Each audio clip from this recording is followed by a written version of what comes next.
Selamat datang di Nongkrong Digital, sebuah podcast dari kreator nongkrong yang berisikan topik menarik dan narasumber yang menginspirasi. Bersama gue Irsan 56, so stay tuned. Ya, selamat datang kembali di podcast Nongkrong Digital. Podcast Nongkrong Digital kali ini gue dapat narasumber. Orangnya ini suka touring ya, touring motor. Dia udah ngerasain touring ke luar negeri juga, terus udah ngelahap Sumatera sama Jawa. Oke, tanpa berlama-lama lagi, gue perkenalkan Adnan Potologi. Tahu aja lo, gue males bikin efek. Oke, di sini udah ada Adnan. Adnan, apa kabar? Baik Bang Irsan. Mantap Sekali ya. Nah, sebelum kita lebih lanjut, Adnan perkenalan dulu boleh? Ya, apa aja nih perkenalannya? Ya, nama, background lu, kegiatan lu akhir-akhir ini. Oke, nama gua Adnan Potologi. Potologi itu ininya ya, nama aslinya Adnan Mubarok. Gua kerja sebagai freelance videographer sama fotografer. Udah, itu aja lah, apa lagi. Gua orang Garut. Ya. Orang Garut, Jawa Barat. Lu punya channel juga kan? Gue punya channel YouTube Adnan Potologi juga. Adnan Potologi. Sosmed di Instagram Adnan Potologi juga. Hampir semuanya Adnan Potologi. Branding lo lah ya, branding. Udah branding nih, itu udah branding. Oke. Jadi Adnan ini salah satu bisa dibilang motovlogger juga. Karena kita satu komunitas ya kan ya. Sudah lama banget ya nggak jalan-jalan.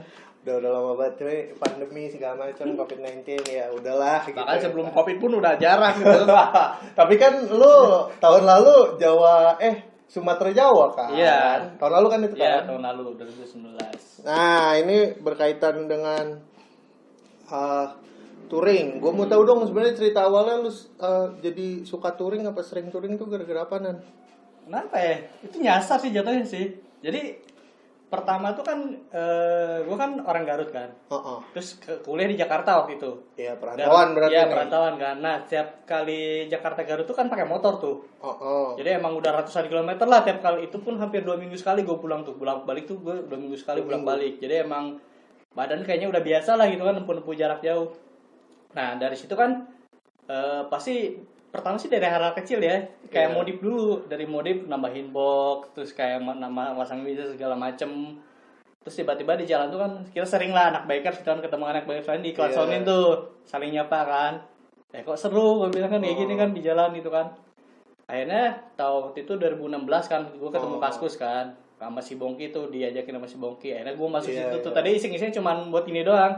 Gue pengen jadi anak motor, udah pengennya itu jalan rombong-rombong bareng-barengan gitu lah. Kayaknya seru tuh. Awalnya pengen ngerasain. Awalnya gitu doang, gue cuma iseng-iseng doang. Semakin sini kan semakin sering modif tuh, gue jadi ala-ala touring lah. Terus dapat pertanyaan, ini motor udah touring kemana? Ya paling gue bilang ke Garut pulang. Oh gitu. Kayak gitu doang kan, iseng-iseng dari gitu doang lah. Terus selain ke Garut, waktu dulu paling kemana? Pendek sih, masih lingkup Jawa Barat sih ya, paling Puncak atau misalnya Purwakarta apa segala macam, masih lingkup dekat lah. Ya Puncak jalan-jalan ya, sore sih. Kalau paling tektok bisa kan? Ya paling jauh kalau ke selatan ke Tasik lah. Tasik ya. Garut sama Tasik dekat, Tasik. berbeda 2 jam lah. Paling jauh kayak gitulah. Lumayan. Jadi awalnya emang karena lu ini ya harus pulang ibaratnya gitu ya. Cuma keisengan doang lah. Ingin kembali ke rumah terus akhirnya modif dan akhirnya inilah memperdalam touring masalah touring gitu ya. Nah, ya kan jadi karena emang udah sering gitu. Tahun 2018 kan gue terakhir tuh gue kuliah kan, semester akhir lah, udah ada rencana tuh sama teman-teman touring bareng. Yuk touring kita nyangka 0 km, sombong-sombongannya gue bilang. Iya. Oke deh, ayo aja. Berapa orang? Karena masih 3 orang, karena masih 1 tahun tuh, namanya juga masih 1 tahun kan, masih nyantai. Angan-angan lah gitu kan. Cuman gue inget banget. Itu pertama kali mulai touring itu mulai touring jauh ya 15 Juni 2018. Itu 1 hari setelah Lebaran Idul Fitri. Itu kemana? Ke Jogja. Jadi isengan itu cuman gua kan Jakarta Garut itu 286 km. Iya. 8 jam. Anjir. Garut Jogja 350 km, apalagi nambah 2-3 jam, Beda dikit. berarti 11 jam, gue bilang 12 jam lah paling mentok. Tapi dari Jakarta kan start? Dari Garut, Oh, karena dari waktu itu Garut. udah lebaran. Oh, Garut ke Yogyakarta 350 300-an. km. Iya. Nah gitu kan, cuma nambah 3 jam 4 jam, wah bisa lah gue bilang kan. Akhirnya jalan deh sendiri nyobain kan. Oh seru ternyata jalan sendiri. Oh itu sendiri? Sendiri. Lumayan. Nah, itu pun gue pun niat ke Jogja itu kan hari takbir pas malam pas hari lebaran itu kan Hari ada DP duit tuh, ada duit DP kan dari kerjaan. Oh. Jalan lah gue bilang ke Jogja, besok mau ke Jogja, itu pun izin ke ortu tuh sorenya. Dadakan Sebelum berangkat, banget. dadakan banget. Sampai gue dimarahin, ngapain sih Jogja gini. Lagi lebaran. Udah gue jalan aja deh. Jalan akhirnya oke udah jalan.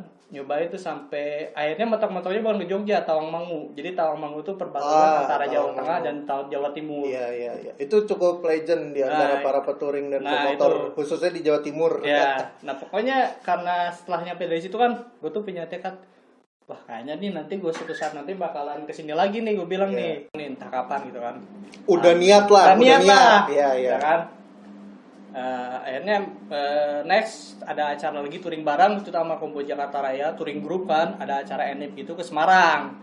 Nah, tuh, jadi gue ngerasain tuh touring grouping yang bener-bener jauh, grouping kayak gimana, akhirnya sendiri berasa. kayak gimana, udah ngerasain kayak gini tuh perbedaannya. Ternyata lebih itu 2018 di masih 2018. itu kan Juni, ini Agustusnya. Oh, Agustus. Jadi cuman beda berapa 2 bulanan lah. Pokoknya setelah gue sidang itu gue jalan ke sana ke Semarang. Nah akhir tahun kan itu kan setelah wisuda kan udah pada janji tuh. Iya. Kita mau touring ke ini kan, gue tawarin dulu karena gue udah ke Jogja kan. Lo daripada ke 0 km mending kita ke Bali dulu deh. Iya. Bali kan kita lewatin Jawa masih kita kenal lah jalannya kan. Oke siap. Ternyata pas hari H sisa orang itu gak jalan karena ada yang kerja, ada yang gak punya duit segala macem lah, ada yang kuliah. Akhirnya gue jalan lagi sendiri lah, nekat itu. Ke Bali? Nekat. Wow. Dengan duit. Gue baru tahu ini cerita dia ke Bali. Gue tuh ke Bali tuh tanggal 14 Desember 2018. Pas ulang tahun gue. 11 Desembernya. 11 Desembernya gue di wisuda. Oh iya, cuma 3 hari ya? Iya. Tapi persiapan udah dari sebelumnya. Udah. Oh. Nah, cuman kan masalah duit nih. Tadi kan gue punya duit 900.000. Oke. Ini minim sekali untuk ke Bali. 900.000. Dan dari Jakarta ya? Dan dari Jakarta. Gue pede kan. Kenapa gue pede? Karena pada waktu itu banyak banget yang lagi hutang ke gue. Dan mereka janji mau bayar. Lo kolekin. Ya kan, gue udah callingin. Oh siap ini ya, nanti gue transfer gini-gini ya. Jalan deh, gue bilang 900.000 ya udah jalan, gak ada temen pun ya udah jalan sendiri aja, nekat lah gue ke Bali. Akhirnya nyampe ke Bali. Ya alhamdulillah nyampe ke Bali. Tapi duit jadinya berapa tuh modal? Itu udah pas berangkat tuh sampai Bali tuh udah habis 800.000 lebih pak. Tapi sisanya ditransfer. Enggak. Lah, ntar dulu nih, ini nih, uangnya nih 800.000 nyampe Bali, sisa duit 100.000. Hotel kan ada booking tuh. Duit di saku cuma 100.000. Nyampe hotel dia di deposit. Gue malam gak makan pak. Untung ada emani kan, gue makan mie sama itu. Jadi gue gak makan makanan di Bali waktu itu. Cuma makan roti doang deh waktu itu. Udah tuh besoknya balik, depositnya balik. Iya. Nyampe dengan 100.000 itu waktu itu gue sampai ke Probolinggo, dari Bali ke Probolinggo. Dari situ gue callingin teman-teman yang ngutang itu, ternyata gak ada jawaban sama sekali, benar-benar gak ada jawaban sekali. Ya udah deh, calling gue orang tua. Minta transfer 300.000 atau enggak gue gak bisa balik nangkring di kantor polisi, gue bilang sampai besok buat bensin sama makan. Akhirnya udah deh jalan ditransfer, malamnya aman lah pulang sampai ini. Jadi Garut. Itu jadi pengalaman. Tapi balik ke Garut. Nyampe balik ke Garut. Itu nyampe benar-benar jadi pengalaman. Oh ini dengan budget minim segini gue udah tahu lah rasanya kayak gitu. Akhirnya ngerti lah pembagian. Iya benar-benar backpackeran lah kalau kata orang, kalau kita jalannya tuh backpackeran lah. Oke. Lumayan ya, lumayan. Ya. Lumayan Anda cukup sengsara. Iya, itu bisa dibilang itu touring nekat itu. Nekat sekali. Nekat sekali. Iya, makanya gue waktu sampai di komunitas pun gue bilang, gue ngabisin duit ke Bali kemarin 1.200.000. Gue di omongan kasar keluar semua, Pak. Iya. Omongan kasar keluar semua, minimal katanya tuh paling rendah tuh 2 juta, 3 juta. Kayak dibego-begoin. Iya, itulah pokoknya lah. Lu bohong lo ini. Enggak, bukan bohong lu. Pokoknya kata-kata kasar lah pokoknya. Udah ada kata-kata. Ya, pokoknya kayak nggak mungkin deh lu segitu 1,2 intinya gitu. Enggak, bukan itu. Pokoknya kata-kata.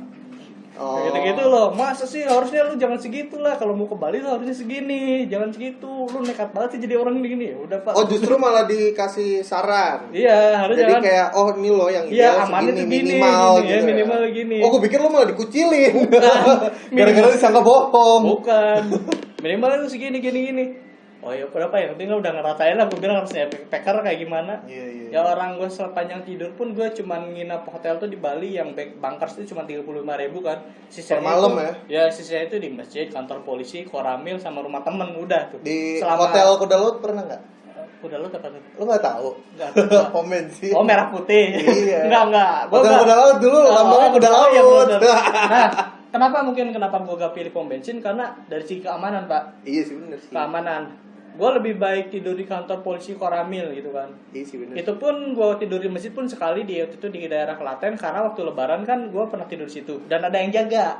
Iya, ada penjaganya, ada satpamnya, dan ketika malam gerbang ditutup. Jadi aman lah gitu kan. Saya tuh benar-benar kantor polisi. Oh, itu dibolehin tuh kayak gitu. Dibolehin. Ya bilang aja Pak, mau ini istirahat karena besok mau ini jalan ya udah di ini gitu. Karena dia beda masjid sama bagian sholat tuh beda. Jadi gue bukan di masjidnya lagi, di luarnya gitu. Ada tempatnya lah. Iya. Lumayan ya, seru juga ya pengalaman touring. Terus kan 2019 kemarin Jawa Sumatera. Itu boleh cerita lah sedikit lah ke teman-teman. Itu gimana ya? Itu awalnya juga kan gue kan follow Om Stephen dari mulai dia berangkat Jakarta London kan. Ceritain dulu lah Om Stephen itu siapa? Ya Om Stephen Langitan tuh ini ya, dia kemarin kan touring Jakarta London gitu kan. Nah, 2018 ya kan. Jakarta London. Naik motor 2,5. Naik motor Versis 250 cc. Nah waktu itu kita ketemu di acaranya yang di Wahana Jatake. Dia jadi mentor ya kan gitu kan. Narasumber lah. Sharing. Nah, terus tiba-tiba di bulan Januari itu kan belum lama tuh. Desember Desember tuh 24 Desember kan gue balik tuh sampai Garut. Januarinya dia open ini. Dia open recruitment, siapa yang mau touring gratis. Ada nih daftar online. Sengaja input kan. Undian itu sebenarnya kayak undian lah, kayak undian gitu kan. Input aja data diri gitu kan. Nama, YouTube-nya apa, Instagramnya apa, segala macam, mention segala macam di inilah. Punya blog apa enggak punya, ditulisin juga lah kayak gitu kan. Iya. Alhamdulillah keterima, Pak. Waktu itu berapa orang keterima? Total ada 11. Oh 11. 10 tapi yang berangkat nggak 10 kan? 10. Pokoknya 10 itu ada 5 yang full trip dari Sabang sampai ke Gresik. Nah, yang 5 lagi itu di etape. Jadi per ini misalnya yang etape pertama dari Aceh ke Medan, dari Medan ke Padang ke Bengkulu ke Bandung ke Gresik. Jadi gitu ada 5 etape kayak gitu. Nah, gue dapat yang full etape. Kayak gitu. Oh gitu toh. Terus pas itu kan mulainya dari Aceh. 0 km. Dan akhirnya tercapai 0 km. 0 km. Dari angan-angan pertama ya. Enggak, kalau itu dari gitu. Tapi beda ya 0 km kita berangkat pakai pesawat, bukan jalan. Iya, seenggaknya kan lo ngerasain jalur ininya kan, jalur ke Jawanya kan. Jadi kayak ini ya, kalau kita isi bensin mulai dari 0 ya, Pak. Dari 0 kilo Sabang. Iya.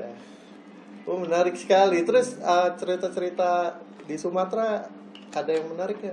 Apa ya, Sumatera? Kan waktu itu tujuannya dari Sabang kemana dulu? Medan? Sabang ke Melaboh, Aceh Barat. Aceh lintas barat. Aceh ya. Aceh Melaboh banyak sih kalau rute-rute gue sebutin, Pak. 29 hari. Ya, ini aja berdasarkan etapa tadi lah. Etapa tadi ya. Ada yang menarik atau hal-hal aneh nggak yang lo temuin? Apa cerita horor yang gitu-gitu ada nggak? Kalau menarik sih paling ini ya, gue baru tahu ya, apalagi lintas barat Sumatera ya. Kita emang jalan kosong kita bisa ngebut-ngebutan, tapi harus hati-hati, Pak. Sapi, kerbau, itu berkeliaran, Pak, di sana. Ternak warga ya. Cuman kalau di sana kalau misalkan nabrak-nabrak kayak gitu kan bayarnya hukum adat, Pak. Oh iya. Apalagi kalau misalkan itu berlaku tuh di Sumatera hukum adat. Berlaku itu. Apalagi kalau lo misalkan nabrak induknya nih, lo harus ganti itu sampai anak-anaknya berapa segala macam gitu kan. Itu gue pernah dengar itu berlaku itu. Oh, itu benar. Itu berlaku. Nah, itu kan makanya kalau lagi ngebut tuh harus benar hati-hati gitu kan. Terus paling kalau horor sih apa ya? Kayaknya gak ada kalau horor ya. Enggak ada. Paling ya ada kayak tempat ada kayak misalnya waktu itu di daerah Aceh Tengah itu setelah Rikit Gaib atau apa gitu kan, kan banyak tikungan gitu. Katanya kalau emang itu tempat angker kan, karena emang dia ke gunung kan, jalan nikung-nikung, katanya tempat angker. Cuman karena emang kita malam tuh jam 10 jam 11 lah kita jalan juga jam segituan. Cuman ya namanya kita lagi grouping kan, gak fokus ke yang kayak gitu, kita fokusnya lihat jalan karena kan gelap gak ada lampu, udah fokusnya situ aja, kita gak fokus ke hal-hal kayak gitu. Cuman sempet kayak ditakut-takutin lah di Padang gitu kan, sama anak-anak Padang. Mas nanti di daerah ke arah Kerinci katanya kan ada namanya letter W. Terkenal tuh. Kalau misalnya kita ini tiba-tiba ada yang lagi nangkring di jembatan katanya. Oh gitu. Iya. Nah gue tuh.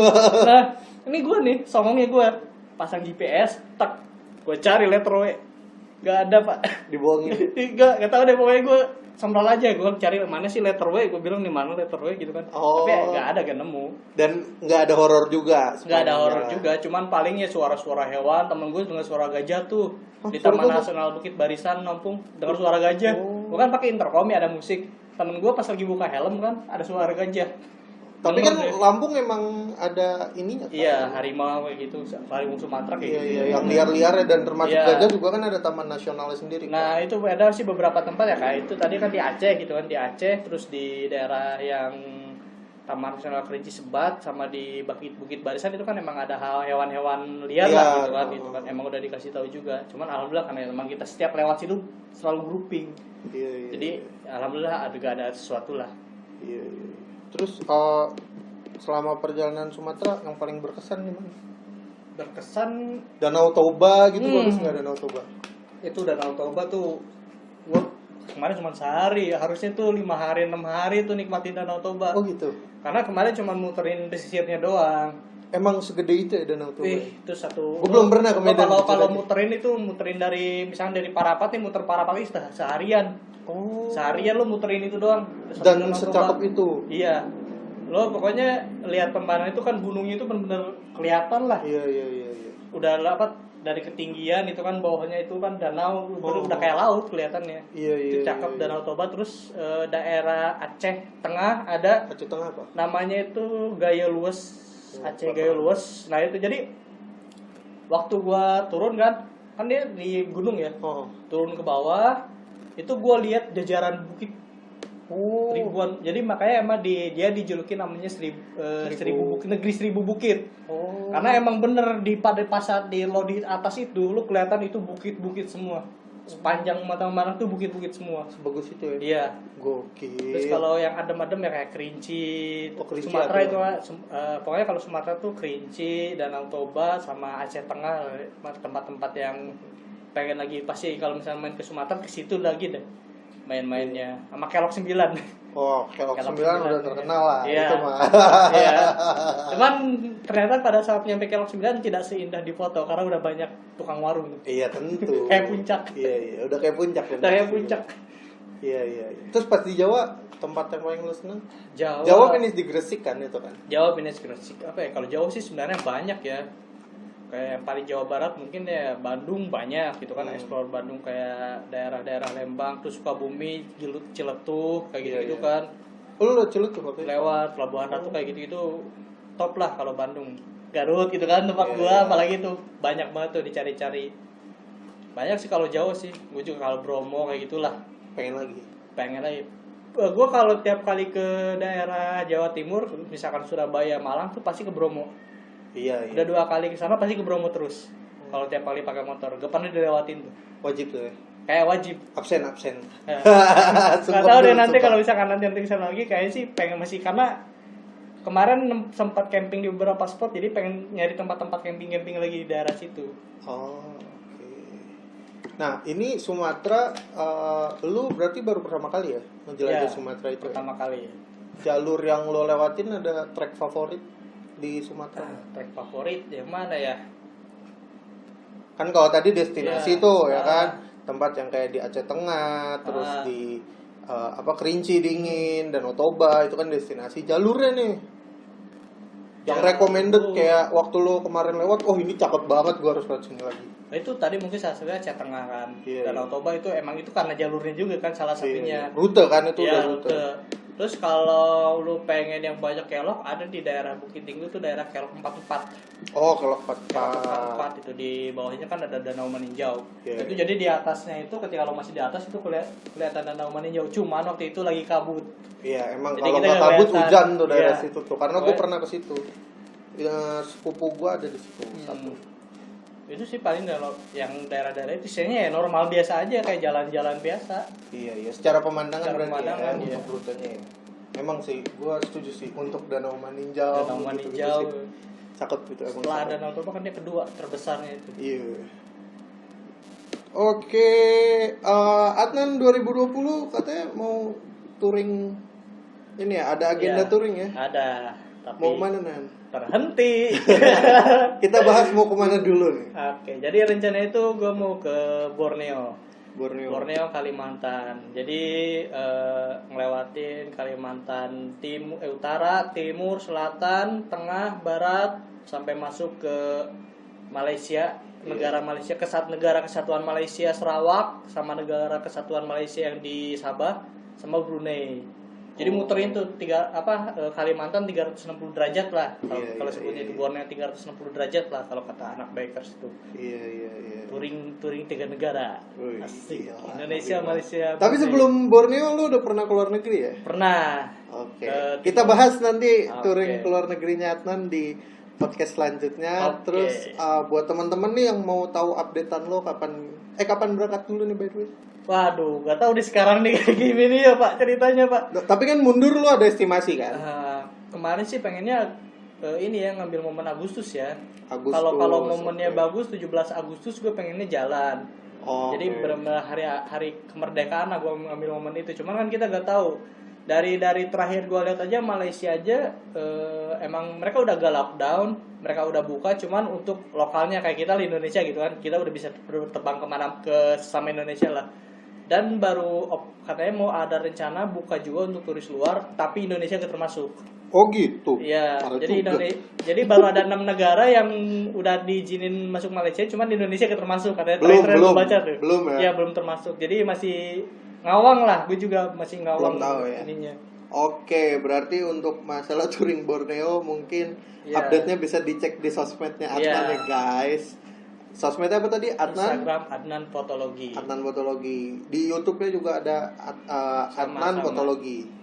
Ya, lu update terus gak di YouTube? Aduh, sekarang konten gue udah mulai kosong, Pak.